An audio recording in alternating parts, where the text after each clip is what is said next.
అందరికీ నమస్కారం. చేతులు కాలాక ఆకులు పట్టుకున్నట్టుగా టీడీపీ అధిష్టానం జూనియర్ ఎన్టీఆర్ మీద వ్యాఖ్యలు చేసిన ఎమ్మెల్యేపై చర్యలు తీసుకోవడానికి రెడీ అవుతోంది. అయినా కానీ గ్రౌండ్ లెవెల్లో మాత్రం ఇంకా ఆ ఫైట్ కొనసాగుతూనే ఉంది. అసలు ఎందుకు ఇలా జరుగుతోంది?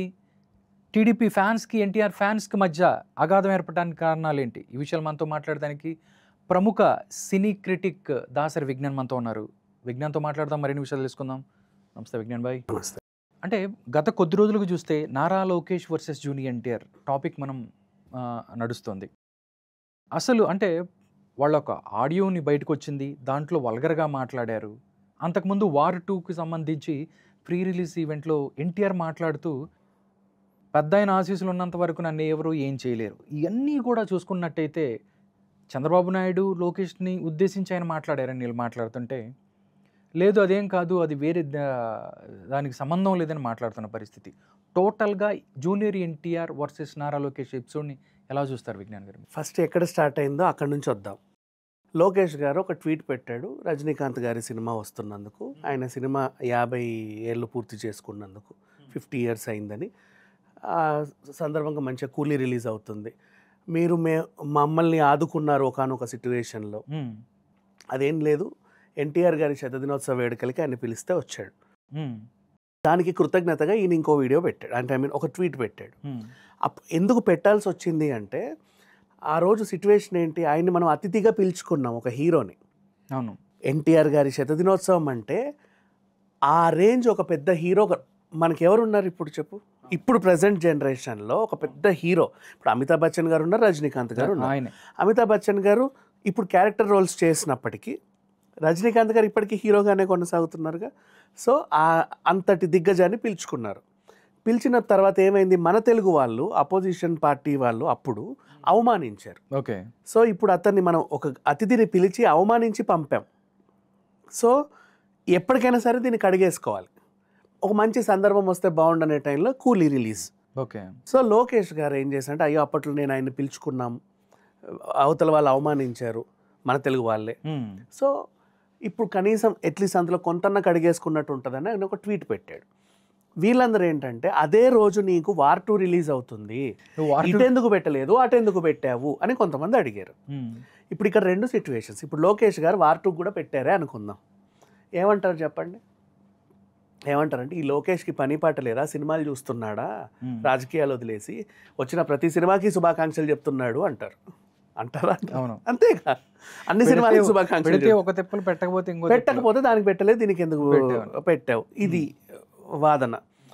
యాక్చువల్గా ఏంటంటే, ఆయన ఏ సినిమాకి పెట్టాల్సిన అవసరం లేదు లోకేష్ గారు, ఈ సినిమాకి ఎందుకు పెట్టాడు అంటే, రజనీకాంత్కి గతంలో జరిగిన సిచ్యువేషన్కి ఆయన జస్ట్ అది పెట్టాడు, అది ఎవరికి అర్థం కాల.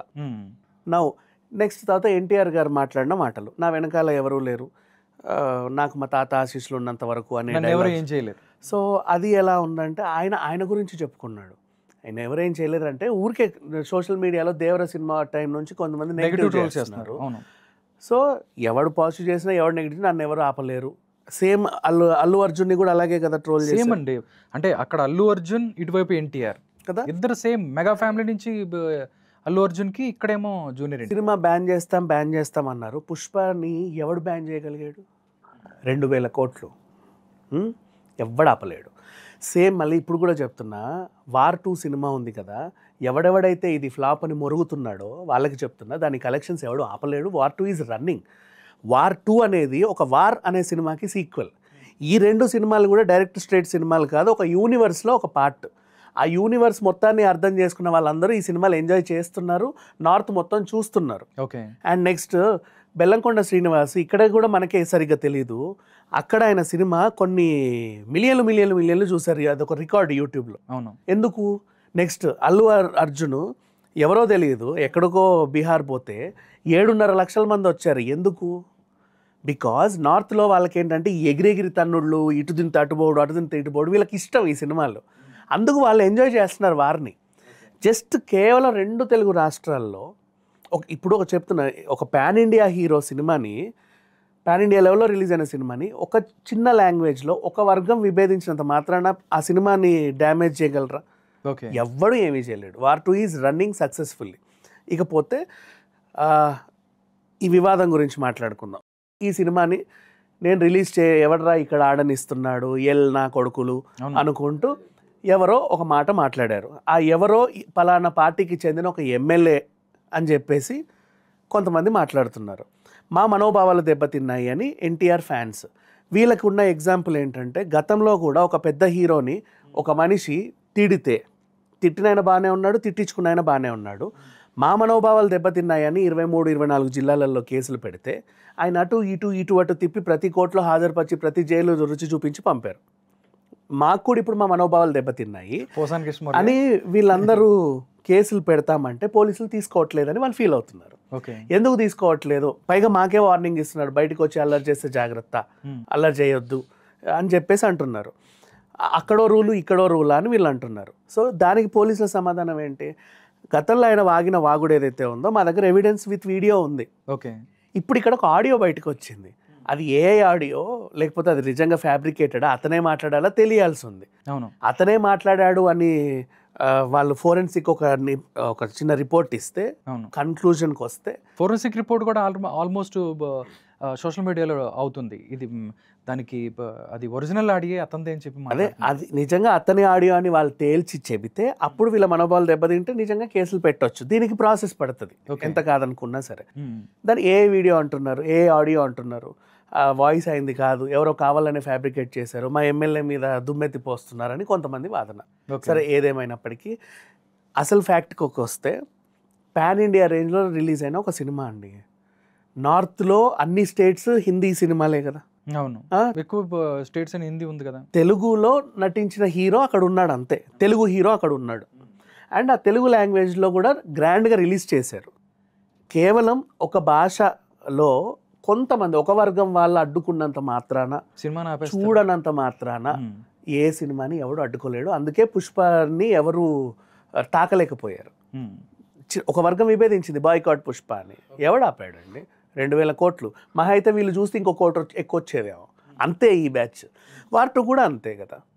సో ఇట్స్ రన్నింగ్ సక్సెస్ఫుల్లీ, ఏం ప్రాబ్లం లేదు. ఇకపోతే లోకేష్ గారు అనడం దాన్ని వీళ్ళు ఎన్టీఆర్కి ఎందుకు పెట్టలేదు అనేది కూడా ఆలోచించాల్సిన పని లేదు. ఎందుకంటే లోకేష్ డిఫరెంట్ సెగ్మెంట్ అది. అవును, ఒకప్పుడు ఆయన వచ్చాడు, అవమానించి పంపాం కాబట్టి ఒక కృతజ్ఞత చెప్పుకోవాలి వచ్చినందుకు. అయినా సరే కడిగేసుకోలేము, చాలా పిచ్చి పిచ్చి బూతులు తిట్టారు ఆయన్ని. రోజా గారు కానీ వాళ్ళు కానీ వీళ్ళు కానీ మీరు చూస్తే గతంలో ఇష్టం ఉన్నట్టు మాట్లాడారు. మనం ఒక అతిథిని పిలిచి అవమానించి పంపడం తప్పు. పైగా ఆయన ఎంతమంది అన్నాడు, హైదరాబాద్ని చూస్తే నాకు న్యూయార్క్ని చూసినట్టు అనిపిస్తుంది, చంద్రబాబు నాయుడు గారు నాటిన మొక్కే ఇది అన్నట్టుగా చాలా బాగా చెప్పాడు. అంత మంచిగా వచ్చి గతాన్ని గుర్తు చేసి వెళ్ళిన ఆయన్ని మనం అవమానించి పంపాం, అందుకు పెట్టాడు. అదే లోకేష్ వార్ 2కి ఎందుకు పెట్టలేదన్నా కూడా సమాధానం చెప్తాను. అన్ని సినిమాలకైనా ట్వీట్లు చేసుకుంటూ పోతే ఈ లోకేష్ రాజకీయాలు ఆపేసి సినిమాల మీద పడ్డాడా అంటారు. ఇన్ని ఉంటాయి, పెట్టినా తప్పే పెట్టకపోయినా తప్పే. ఒకవేళ నిజంగా లోకేష్ గారు ట్వీట్ పెట్టినా కూడా ఇదే మాట అంటారు. అది సంగతి. అండ్ ఎన్టీఆర్ తన గురించి తాను చెప్పుకున్నాడు, ఎవరిని అవమానించలేదు, ఎవరిని ఏమీ అనలేదు. అంటే ఇది మొత్తం ఓన్లీ సోషల్ మీడియాలోనో లేకపోతే ఇద్దరు ఫ్యాన్స్ మధ్య రగిలిన అగాధం తప్ప మిగతాది ఏమి వాళ్ళ వాళ్ళకి ఏం లేదు. ఫ్యాన్స్ వల్ల కూడా ఏం లేదు. ఎన్టీఆర్ ఫ్యాన్స్ ఎప్పుడూ కూడా ఎన్టీఆర్ తలదించుకునేలాగా గొడవలు పడరు. ఏ ఫ్యాన్స్ అయినా సరే. ఎన్టీఆర్ ఫ్యాన్స్ నిజంగా చెప్తున్నా బంగారం. అస్సలు ఆయనకి అవమానం జరుగుతుంది, మనం ఏదన్నా పని చేస్తే ఆయనకు తాకుద్ది అనుకుంటే వాళ్ళు అసలు అవి చేయరు, ఊరికే గొడవలు పెట్టుకోడు. ఎవడెవడో అడ్రస్ లేని వాళ్ళందరూ మధ్యలో వచ్చి దూరి ఏదేదో చేస్తారు. ఇప్పుడు ఇంకోటి చెప్తా, దేవరా టైంలో నోవోటెల్ కన్వెన్షన్ అక్కడ 4,000 actual capacity, hall capacity. 6 o'clock కంటే ముందే 5,000 మంది వచ్చారు. ఎవడెవడో వచ్చాడో తెలియదు, ఎందుకు వచ్చాడో తెలియదు. ఒరిజినల్ ఫ్యాన్స్ ఇంకా రాలా, వాళ్ళందరూ వెయిట్ చేస్తున్నారు వెనకాల ఎప్పుడెప్పుడు వెళ్దామా అని. వీళ్ళు వెళ్ళి అదేంటి అద్దాలు ధ్వంసం చేసి కుర్చీలు ఎత్తేసి కావాలని రచ్చ చేశారు. ఎన్టీఆర్ ఫ్యాన్స్ అలా చేయరు. వాళ్ళు అలా చేసి ఆ ఈవెంట్ని ఆపేశారు మొత్తానికి. నోవోటెల్ నుంచి వాళ్ళు తరిమేసేలా చేశారు. తర్వాత దేవర ఫస్ట్ డే కూడా ఎవడెవడెవడో అడ్రస్ లేని వాళ్ళందరూ సినిమా చూసి చిచి యాక్ అసలు ఇదేం సినిమా అన్నారు. జనాలు నిజమేనేమో అనుకున్నారు. తర్వాత చూసాక అరే ఇంత బాగుంది సినిమా, దీన్ని ఎందుకు ఇలా చేశారని ఇప్పటికీ చూస్తున్నారండి ఓటీటీలో. అవును, ట్రస్ట్ మీ. నిన్నగాక మొన్న నా ఫ్రెండ్ ఒక అబ్బాయి ఊరికే ఇంటికి వస్తే ఏం చూద్దాం, ఏదైనా మూవీ చూద్దాం అంటే దేవర పెట్టు చూద్దాం. ఎన్నిసార్లు చూసామంటే ఇప్పటికి 20 times చూసాను. మూవీ వాజ్ గుడ్, నేను చాలాసార్లు చూసాను. ఏమైంది ప్రాబ్లం ఏంటి అంటే కావాలని నెగిటివ్ చేస్తున్నారు. Same war 2 flop, junior NTR biggest flop ఇది. ఎన్ని కోట్లు బొక్కో తెలుసా, ఇండస్ట్రీ ఒక జంజీరు, ఒక ఇది, ఒక అది అని ఏవేవో కంపారిజన్స్. వార్ 2 అనేది ఒక యూనివర్స్లో ఒక పాట, ఆ యూనివర్స్లో అన్ని సినిమాలు అలాగే ఉంటాయి కాబట్టి ఆ యూనివర్స్ ఇంకా సినిమాలు తీస్తుంది. ఆ యూనివర్స్ నుంచి ఇంకో సినిమా ఆల్ఫా రేపు డిసెంబర్లో కూడా రిలీజ్ అవుతుంది. 2 లేడీ వారియర్స్ ఉంటారు. ఓకే, ఇప్పుడు 2 మగవాళ్ళు చేసిన విన్యాసాలను అక్కడ ఆడోళ్ళు చేస్తారు. నెక్స్ట్ మళ్ళీ ఎన్టీఆర్ సోలో సినిమా కూడా ఉంది అదే యూనివర్స్లో, యష్ రాజ్లో, రఘు పేరుతో, ఆలియా భట్ హీరోయిన్. అది కొనసాగుతానే ఉంటుంది. ఓకే, మరి అది అంత అటర్ ఫ్లాప్ అయినప్పుడు ఎత్తేసుకోవాలిగా జెండా యష్ రాజ్. అవును. Why they are very confident in next movies and next movies. Okay, కావాలని పాటు చేస్తారు అంతే, ఏమి. ఓకే, ఇంత మధ్య వాళ్ళ మధ్య అయితే ఏం లేదు. ఎవరి మధ్య సాధ్యమైనంత వరకు ఈ అగాధం లేకపోతే ఈ గ్యాప్ అనేది తొలగిపోవాలని చూద్దాం. తొలగిపోవాలని చూద్దాం అంటున్నారు. మళ్ళీ వార్తలు వస్తున్నాయి, ఈ నెల్లి జగన్ ని కలుస్తున్నాడు అని. ఒకటి టీడీపీ అభిమానులకు కూడా ఒకటి విజ్ఞాన్ గారు వాళ్ళు ఏం చెప్తున్నారంటే, వైఎస్ఆర్సీపీ జగన్మోహన్ రెడ్డి గారు అంటే జూనియర్ ఎన్టీఆర్ భుజాన్న గన్ను పెట్టి టీడీపీని కాల్చాలని చూడటం అంటే ఫస్ట్ నుంచి కూడా వైసీపీ వాళ్ళందరూ అల్లు అర్జున్ని, దాని తర్వాత ఇప్పుడు ఎన్టీఆర్ని భుజాన్ని వేసుకొని మోస్తున్న పరిస్థితి. అంటే అల్లు అర్జున్ మోయటం వల్ల పవన్ కళ్యాణ్కి దెబ్బ కొట్టాలని, లేకపోతే జూనియర్ ఎన్టీఆర్ని మోయటం వల్ల లొకేషన్ దెబ్బ కొట్టాలని. నిజంగా అంటే వైసీపీ ఈ స్ట్రాటజీ కావాలని వ్యూహాత్మకంగానే చేస్తుంది అనుకోవచ్చు మనం. మేబీ వాళ్ళ స్ట్రాటజీస్ ఏమన్నా నాకు తెలియదు. బట్ యాక్చువల్గా చెప్పాలి అంటే ఒకటి గుర్తుపెట్టుకోండి, ఎంత రైవల్స్ అయినా వైఎస్ఆర్ అండ్ చంద్రబాబు నాయుడు గారు ఫ్రెండ్స్. అది అందరు గుర్తుపెట్టుకుంటే బెటర్. 10 ఏళ్ళు రాజకీయాల్లో పవన్ కళ్యాణ్ ఉన్నాడు, 10 ఏళ్ళు అపోజిషన్లో రోజా ఉంది. వాళ్ళ అన్న పక్కన కూర్చొని నెట్టుకుంటూ షో చేసింది. జబర్దస్త్. ఆమె 2 సార్లు గెలిచినా కూడా. అవును, అప్పుడు కూడా ఆయన అపోజిషన్ లోనే ఉన్నాడు. వాళ్ళ అన్నతో కూర్చున్నారు హ్యాపీగా, అదేం ప్రాబ్లం లేదు. వాళ్ళ ఇంటికి కూడా వెళ్ళి వస్తుంది. చిరంజీవి గారితో ఆవిడ ఇంటర్వ్యూ చూడండి, they are very good friends. But రాజకీయాల్లో అది అంతే, ఆ సీన్ అలాగే ఉండాలి. నెక్స్ట్ మళ్ళీ ఇవి ఎందుకు చెప్తున్నానంటే, ఇప్పుడు అలాగే అల్లు అర్జున్కి ఆయన ఫ్రెండ్ శిల్ప వెళ్తాడు, తప్పేం లేదు. ఈవెన్ జూనియర్ ఎన్టీఆర్కి వంశీ అన్న, నాని అన్న, దే ఆర్ ఫ్రెండ్స్. ఫ్రెండ్షిప్లో మళ్ళీ రాజకీయాన్ని పులిమి ఏదేదేదో చేయకూడదు దాన్ని. అట్లా దే ఆర్ ఫ్రెండ్స్. ఫ్రెండ్షిప్ ఉండ నేను ఏ పార్టీలో ఉంటాయండి. మంచి ఎగ్జాంపుల్ పురంధరేశ్వరిని తీసుకోండి. మొగుడు పిల్లలే ఒక పార్టీలో ఉంటారండి, వాళ్ళు విడిపోయారా? అవును, బీజేపీలో ఉంటే వైసీపీలో అంతమంది ఒకళ్ళు చూడు. పైగా ఎన్టీఆర్ గారి వారసురాలు. అవును, మరి ఎట్లా చూస్తారు? బుద్ధి తెచ్చుకోండి. ఫ్రెండ్షిపే, రాజకీయమే అంతే. నా వైసీపీ వాడికి ఫ్రెండ్, టీడీపీ వాడికి ఫ్రెండ్ కాబట్టి నేను వ్యతిరేకిస్తాను. పార్టీలకి ఎందుకండి? పార్టీలు చిచ్చి ఎలాగైనా ఉండనివ్వండి. ఫ్రెండ్షిప్పే ఇదే. వీళ్ళు కావాలని ఏంటంటే వెళ్ళి ఒక పక్క పార్టీ వాడిని కలిశాడు, పక్క పార్టీ వాడిని కలవలా, ఒక ఫ్రెండ్ ఇంకో ఫ్రెండ్ని కలిశాడు అంతే. అక్కడ పార్టీ లేదు. మళ్ళీ పార్టీలు ఎందుకు వస్తాయి? ఓకే, మతాలు ఉండవు, పార్టీలు ఉండొద్దు, ఏమీ ఉండకూడదు. ఓకే, ఒక చిన్న అంశం చేసి క్లోజ్ చేద్దాం. అంటే కామాఖ్యలో వేణుస్వామిని చూసుకుంటే అక్కడ అంతా పూజారులు అందరూ కూడా బయటికి తోసేశారు, పంపించేశారని చెప్పి కొన్ని విజువల్స్ బయటకు వచ్చి అవుతున్నాయి. అంటే ఏం జరుగుతుందంటే సెలబ్రిటీలని, రాజకీయ నాయకులకి కామాఖ్య అమ్మవారి టెంపుల్ అక్కడ వాళ్ళ దగ్గర తీసుకెళ్ళి అంటే డబ్బులు సంపాదించుకోవటమో లేకపోతే వాళ్ళని ఫేమ్ని వాడుకునే ప్రయత్నం చేస్తారు, కమర్షియల్ చేశారనే భావన వచ్చి ఎందుకు అలా ప్రవర్తించారంటే ఏం చెప్తారు విజ్ఞాన్ గారు? యాక్చువల్గా స్వామి కాదు, ట్రిప్ అడ్వైజర్ వాడు. నువ్వు ఒక దగ్గరికి వెళ్ళాలి, నీకు ట్రావెల్ గైడ్ అంటే అక్కడ ఏముంటుందో, ఎట్లా పోతారో, అసలు చెప్పులు వేసుకొని తిరగాల, చెప్పులు వేసుకోకుండా తిరగాల, కళ్ళు మూసుకొని తిరగాల, కళ్ళు ఎత్తుకొని తిరగాల, ఏడబడుకోవాలి, ఎక్కడ లేవాలని చెప్పడానికి ఒకడు ఉంటాడా? ఇప్పుడు మీరు గోవా వెళ్తున్నారండి, నన్ను అడుగుతావు, నేను రెగ్యులర్గా వెళ్తా కాబట్టి విజ్ఞాన్ ఎక్కడ దిగాలి, ఏం చేయాలి, ఎటు వెళ్ళాలి. సేమ్ అలాగే ఈ ఒక 4-5 సార్లు పోయి వచ్చాడు కాబట్టి కొత్త వాళ్ళందరూ ఇతన్ని అప్రోచ్ అవుతున్నారు. వాట్ హ్యాపెండ్, ఇతను దాన్ని క్యాష్ చేసుకుంటున్నాడు. అక్కడ ఒక్కొక్క పూజకి ఇన్ని లక్షలు అన్ని లక్షలు అని చెప్తుంటే నేనే చెప్పాను 1 month బ్యాకే, నిన్నటి నుంచి మీకు తెలిసింది, నాకు నెలన్నర క్రితమే తెలిసింది, నాకు అక్కడ నుంచే తెలిసింది కామాఖ్య నుంచే వేణుస్వామి అక్కడ బ్యాన్ అని. Venu Swamy already banned in Kamakhya. అది ఎప్పుడైందంటే దాని సిచ్యువేషన్ కూడా చెప్తా. దుబాయ్ నుంచి 2 బ్రదర్స్ ఆర్ ఫ్రెండ్స్ 25 lakhs తీసుకున్నాడు వాళ్ళ దగ్గర. సో ఆ విషయము అక్కడ తెలిసింది. ఆ మెయిన్ పండితుడు ఎవడైతే ఉంటాడో అక్కడ హెడ్, అతనికి తెలిసి అక్కడ అందరికీ చెప్పాడు, ఈడు వస్తే ఎవడు పూజలు చేయొద్దని. అంటే ఈయనెళ్ళి పూజ చేయడానికి లేదు, కామాఖ్యలో ఎప్పటి నుంచో అక్కడ పురోహితులు ఉన్నారు, వాళ్ళే చేస్తారు. వాళ్ళకి నువ్వు ఈయన పరిచయం చేస్తావు అంతే. ఆయన ఫీజు 5,000 10,000 ఇస్తావు. నువ్వు వీళ్ళ దగ్గర 5 లక్షలు 10 లక్షలు 15 లక్షలు తీసుకుంటున్నావు. ఇది సంగతి. అండ్ అయోని పూజలని, ఇంకేవో దరిద్రాలని, చండాలని, వీడికి అసలు అవేంటో తెలియని కూడా తెలియదు. ఫస్ట్ ఆఫ్ ఆల్ అక్కడికి వెళ్ళి నేర్చుకొని వచ్చి ఇక్కడ బిజినెస్ చేయడం. ఓకే. అంతే. ఇప్పుడు అంటే ఎట్లా అంటే, ఒక రోజు గోవాకి వెళ్ళి నేను వచ్చి ఫర్ ఎగ్జాంపుల్ మీ బ్యాచ్ తీసుకెళ్ళి ఇక్కడే తినండి, ఇక్కడే చేయండి, అది చేయండి, ఇది చేయండి అని చెప్పి, నీకు ఇంతమంది తెచ్చాను కదా, నాకు ఇంత కమిషన్ ఇస్తాను వాళ్ళ దగ్గర తీసుకోండి. ఆ type of a trip advisor. Okay. అంతే. A fake trip advisor, because he's charging more than, అంటే అసలు అక్కడ ఉన్నదానికంటే 5 ఇంతలు 7 ఇంతలు 100 ఇంతలు తీసుకుంటున్నాడు, మోసం చేస్తున్నాడు. అంతే, అంతమించి ఏం లేదు. అండ్ ఇంకొకటి, దాన్ని నేను విమర్శించను, అది అతని బిజినెస్. దీనిలో తప్పే ఉంది చెప్పు? వాడు బ్రోకరేజ్ చేస్తున్నాడు, తప్పేంటి అని అడుగుతున్నాను. తప్పేం లేదు.